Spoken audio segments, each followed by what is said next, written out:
오늘을 살아가는 묵상 시간입니다. 오늘 본문 말씀 신명기 32장 28절과 29절입니다. 그들은 모략 없는 민족이라 그들 중에 분별력이 없도다. 만일 그들이 지혜가 있어 이것을 깨달았다면 자기들의 종말을 분별하였으리라.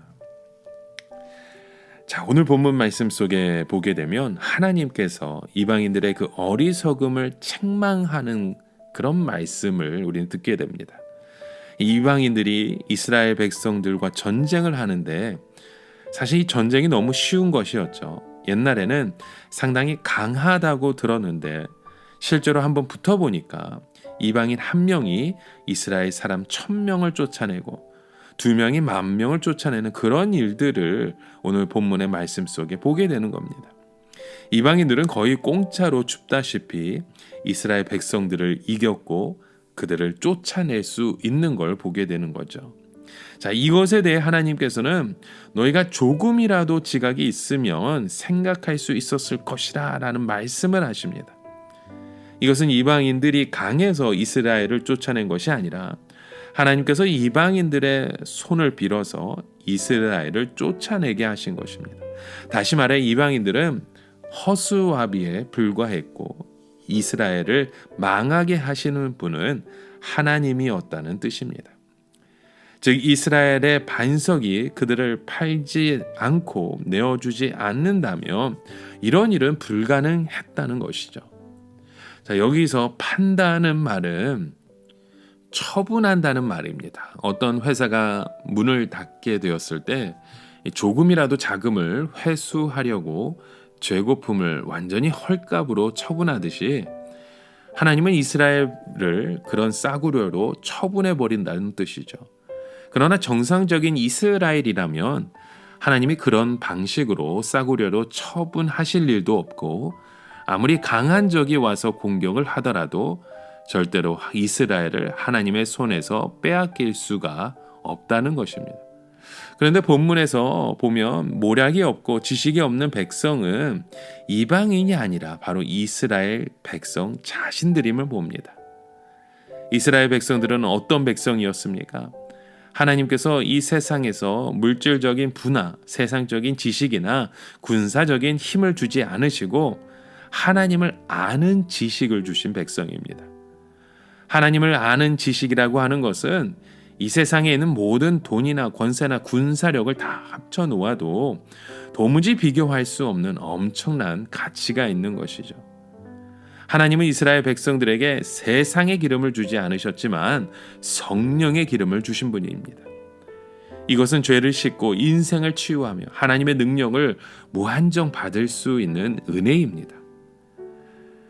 그런데 이스라엘 백성들은 이것을 싸구려 지식과 돈과 군사력과 맞바꾸어 버렸던 것이죠. 이것은 마치 어떤 아이가 집안 대대로 내려오는 그 보물을 고물 장수에게 주어서 자기가 원하는 것으로 바꿔 먹는 것과 마찬가지인 겁니다. 그러면 이스라엘 백성들이 어떤 모략을 가져야 합니까? 이 세상에서 돈을 많이 벌거나 유명해지거나 높은 지위를 얻는 것이 아니라 하나님의 말씀을 퍼내고 이 기름을 퍼낼 것인가 하는 겁니다. 이것을 연구해야 하고 이것에 모든 시간과 열정과 이 모든 것을 바쳤더라면 이스라엘은 절대로 망하려고 해도 망할 수 없는 나라가 됩니다. 물론 이스라엘 백성들이 하나님의 말씀과 성령의 기름을 퍼낸다고 해서 강대국이 되는 것은 결코 아닙니다. 오히려 주위의 강대국들의 위협을 받을 수도 있고 또 하나님이 주신 그 연단 때문에 고난을 받을 수도 있습니다. 그러나 끝까지 하나님의 말씀을 붙들고 성령의 기름을 퍼내면 여러분이 망하지 않습니다. 때로 고난을 겪지만 이런 식으로 비참하게 멸망당하는 일은 일어나지 않을 것입니다. 왜냐하면 이스라엘의 반석이신 하나님께서 절대로 그들을 싸구려로 처분하지 않으시기 때문입니다. 그리고 때가 되었을 때 하나님께서 모든 복을 부어주실 것입니다. 그러므로 우리가 어떻게 해야 하면 하나님의 말씀을 더 풍성하게 연구하고 어떻게 하면 우리 안에 성령의 기름이 더 풍성해지며 우리가 계속적으로 하나님 앞에서 줄이고 목마르고 겸손한 자들로 남아 있을까요? 여러분 그 사실을 우리가 집중해서 알아셔야 됩니다. 하나님께서는 대적자들을 생각해 보라고 말씀하신 것이 아닙니다. 이스라엘 백성들에게 생각해 보라고 하신 것이죠. 한 사람이 1000명을 내쫓고 두 명이 10,000명을 쫓아내는 것은 이스라엘 백성의 전매 특권이었습니다. 그런데 왜 이것이 뒤바뀌게 되었을까요? 이것은 그들이 하나님을 놓치고 세상을 잡았기 때문입니다.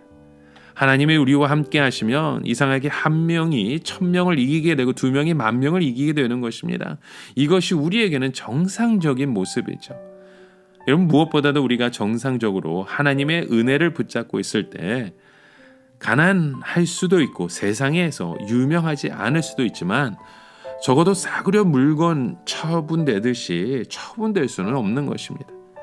우리는 정상적으로 절대로 망하려고 해도 망할 수 없는 사람들입니다. 왜냐하면 우리의 모든 복은 이스라엘의 반석 안에 있기 때문에 이 반석이 무너 내리지 않는 이상 우리의 복은 안전한 것입니다. 하나님은 이스라엘 백성들을 망하게 하시면서도 그들이 다시 돌아올 가능성의 여지를 남겨놓으신 분이십니다. 그래서 그들이 다시 하나님의 말씀을 붙잡고 회개하기만 하면 살 수 있는 그 길을 열어주신 것이죠. 여러분, 우리는 아예 우리의 삶이 망하기 전에 아직 우리의 시간이 있을 때 하나님의 말씀을 듣고 붙잡을 수 있을 때 우리의 목숨을 걸고 모든 열정을 쏟아내야 합니다. 이것이 우리의 모략이요 지혜인 줄 믿습니다. 물론 그렇게 하는 것을 끔찍하게 싫어하고 빈천하게 생각하는 사람들도 있을 겁니다. 그러나 그것은 그 사람들의 교만인 것이고 아직 정신 못 차리고 있는 것뿐입니다. 우리는 이 비천한 길을 가야 하지만 여러분, 그 길이 죽음의 길이 아닙니다. 우리가 살 수 있는 길입니다. 이것이 우리도 살고 다른 사람도 살 수 있는 유일한 길임을 깨닫고 오늘도 주의 말씀 속에 우리의 삶이 고백되어지고 세워지기 주님의 이름으로 간절히 축원합니다. 함께 기도합니다. 하나님 아버지, 오늘도 우리의 삶 가운데 대적만을 바라보는 것이 아니라 하나님, 우리의 삶 가운데 주의 백성임을 잊지 않는 자 되게 하여 주시옵소서. 오늘도 끊임없이 주님 앞에 고백하고 사랑하고 살아갈 수 있는 주의 능력의 종들 되게 하여 주시옵소서. 예수 그리스도의 이름으로 기도드립니다. 아멘.